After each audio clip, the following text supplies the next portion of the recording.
Good afternoon, everyone. Good afternoon, Miss Lady Lynn Lab. Our topic today is all about feelings as instinctive and trained response to moral dilemmas. So, what is feelings and instinctive trained response to moral dilemmas? Are you excited? So, yes, feelings and instinctive response to moral dilemmas. Some ethics believe that ethics is also a matter of emotion.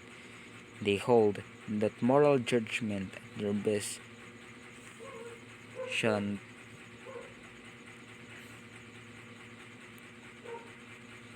should also be emotional. Feelings are seen as also necessary and ethical judgment, as they even deemed by some as instinctive a trained response to moral dilemmas.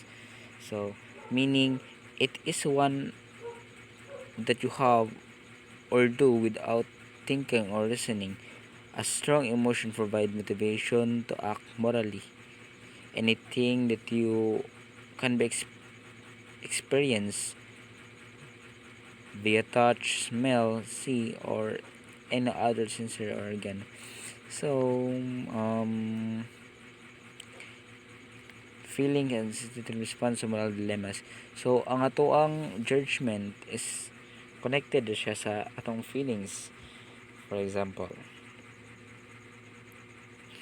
nag-drive kag sa car or car, di na ka nakita nga stray dog sa highway ug asa ka padulong nga direksyon. So, ug naa kay instinctive desire nata nga tabangan tong kanang stray dog. So, you might to automatically stop your car and pick up that stray dog. So, feelings as obstacle to make the right decision.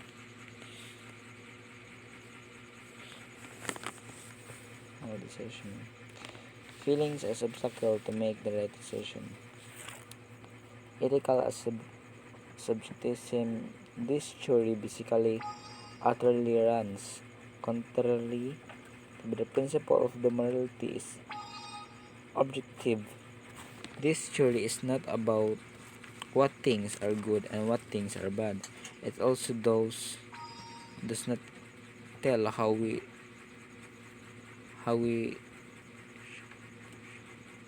should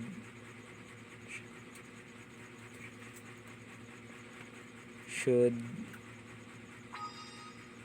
should live or what should live or what moral norms we should practice. So, meaning is making the right decision. We tend to create another decision even if we already have the right one because of the feeling that we might be wrong. Feelings sometimes can be messed up because we tend to be emotional that can get us for far from the right track. How they can help to make how they can help in making the right decision. Making decision requires us to balance the seemingly identical force of emotion and rationality. Angelo, We must be able to predict the future accurately, perspective, and present rational situation, have insight into the mind of other, and deal with uncertainty. So, it helps to balance between the emotion and rationality. In order to make the right decision, we should try to overthink.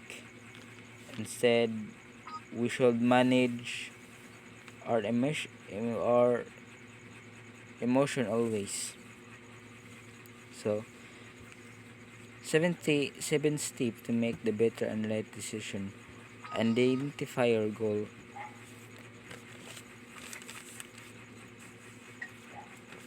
People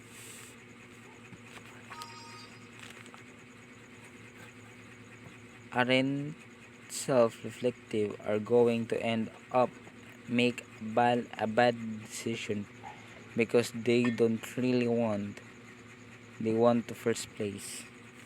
So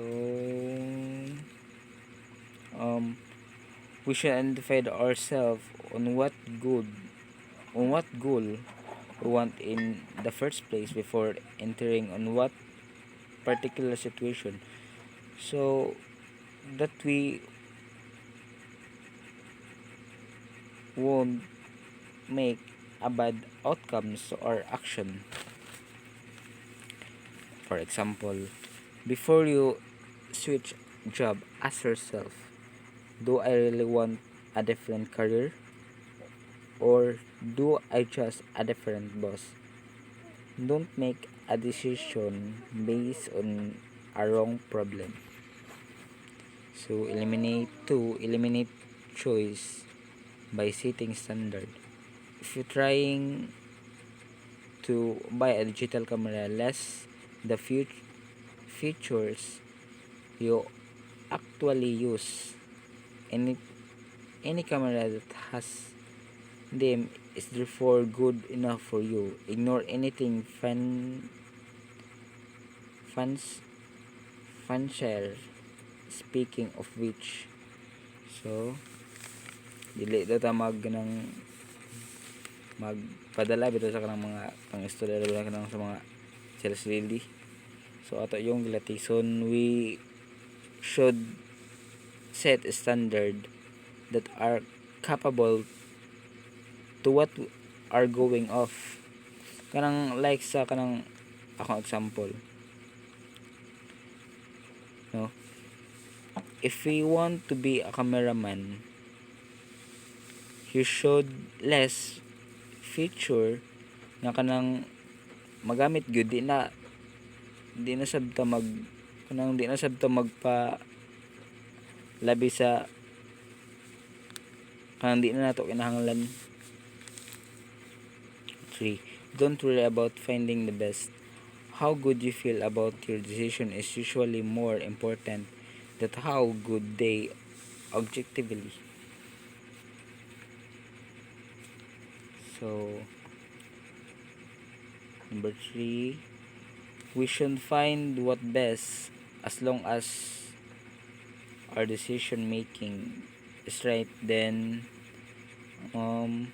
it will be more important than findings that best. Be aware of biases. Be aware of biases. They can lead smart people to make dumb decisions. For example, we hate to lose more than we like to win, or which can result in behavior such as holding on a tank stock instead for accepting a loss. Dapat aware kita sa bias. Bisag sa atong kagalingon, dapat aware ta na. Kay ang imong pagka aware nga di ka bias could help us to make fair judgment or decision making. Try not to rush. People tend to make a poor choice when they're in a bad mood or under a lot of stress.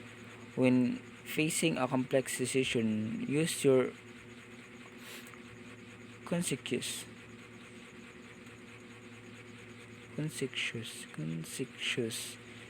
to gather the information you need, and then take a break. Go for a walk, spend your hours of meditating, take a nap, have a coffee. The idea is to give for unconscious mind sometimes do its work. The decision you make afterward is more like to be the right, or at least a perfectly acceptable one. So dapat dito magdali sa atong mga choices nga ginabuhat, labi nag-stress ta kay it could create more problems. Try to relax,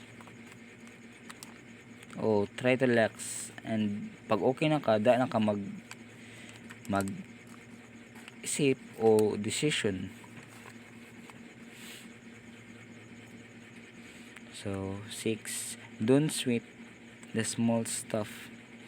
When possible, eliminate the need for decision by establish rules for yourself. You will go to yoga very weekend. You will not have more than 2 glasses of wine.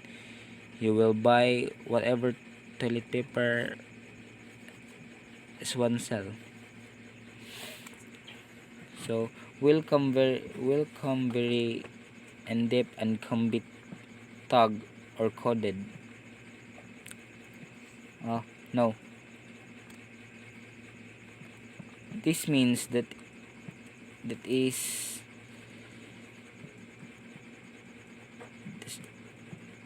that is worth getting upset of stress, because it can lead to high blood pressure, a weak immune system to our body. So try to relax.